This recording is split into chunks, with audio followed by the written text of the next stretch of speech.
नमस्कार, मैं हूं आपके साथ ज्योतिका। आइए रुक करते हैं फटाफट खबरों की ओर। विधानसभा उपचुनाव में भाजपा गठबंधन के 9 में से 7 सीट जीतने के बाद अब फिर से प्रदेश मंत्रिमंडल में फेरबदल की सुगबुगाहट शुरू हो गई है। कई विधायक जहां मंत्री बनने के लिए जोड़-तोड़ में जुट गए हैं, वहीं सहयोगी दल भी मंत्रिमंडल में कोटा बढ़ाने की दावेदारी करने की तैयारी कर रहा है। हालांकि मंत्रिमंडल में फेरबदल जल्दी विधानसभा चुनाव के बाद संभव है।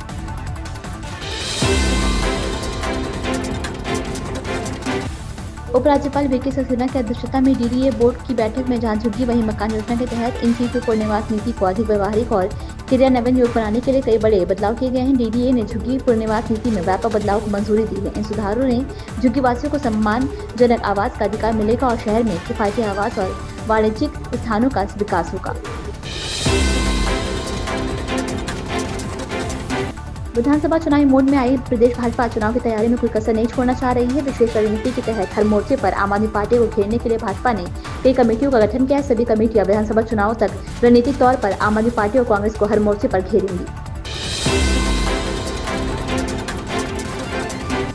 शपथ ग्रहण करने के दौरान मुख्यमंत्री योगी आदित्यनाथ, उप मुख्यमंत्री केशव प्रसाद मौर्य और ब्रजेश पाठक सहित कई और भाजपा नेता व कार्यकर्ता मौजूद है। यूपी में 9 विधानसभा सीटों पर जीत हासिल करने वाले नवनिर्वाचित विधायकों को शुक्रवार को विधानसभा में शपथ दिलाई गई। सभी को विधानसभा अध्यक्ष सतीश महाना ने शपथ दिलाई। इसके बाद भाजपा पार्टी कार्यालय पर पहुंचेंगे और उन्हें सम्मानित किया जाएगा।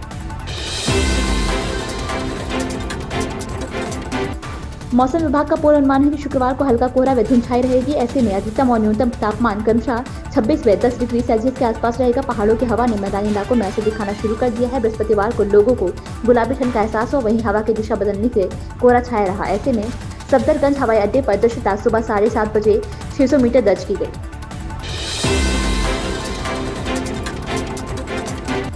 राज कुंद्रा के खिलाफ ये दूसरा धन शोधन मामला है। इस साल की शुरुआत में ईडी ने क्रिप्टो करेंसी मामले में राज कुंद्रा और शिल्पा शेट्टी की 98 करोड़ की संपत्ति कुर्क की थी। हालांकि दंपति को ईडी के इस कुर्क के आदेश के खिलाफ बॉम्बे हाईकोर्ट से राहत मिल गई थी।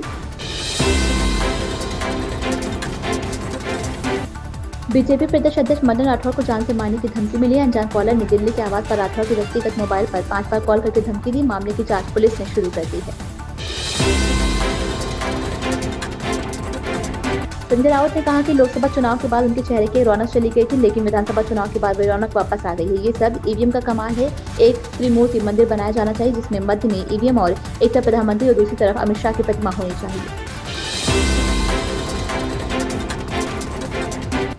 महाराष्ट्र में ईवीएम को लेकर लगातार सियासी हंगामा जारी है। यह हाल ही में हुए चुनाव में भाजपा के नेतृत्व वाले महायुति गठबंधन को प्रचंड बहुमत मिली है। इसमें ईवीएम के हैक होने का आरोप लगाया गया है। इस बीच उद्धव ठाकरे वाली शिवसेना के नेता संजय राउत ने महायुति और केंद्र सरकार पर हमला बोला। उन्होंने कहा कि ईवीएम का 3 मूर्ति वाला मंदिर बनना चाहिए।